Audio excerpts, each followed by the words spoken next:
Yosh nihol. Agar bola janjal va shovqin-suron ichida yashasa, urushqoqlikni o'rganadi. Agar qo'rquv ichida yashasa, qo'rqoqlikni o'rganadi. Agar doim unga achinadigan odamlar bilan yashasa, o'zini bechora his qilishni o'rganadi. Agar baxillik va hasad ichida yashasa, nafratlanishni o'rganadi. Agar jasorat va hayajon qadrlanadigan muhitda yashasa, o'ziga ishonishni o'rganadi.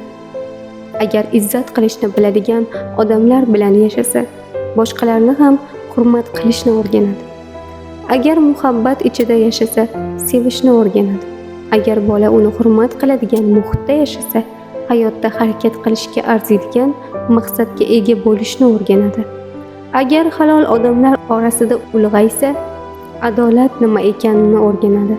Agar rostgo'y insonlar orasida yashasa, haqiqat nima ekanini anglaydi. Agar ochiq ko'ngil, doimo tabassum qiladigan va tushunadigan odamlar orasida yashasa, dunyo haqiqatdan ham yashash uchun go'zal makon ekanini bilib uyg'onadi.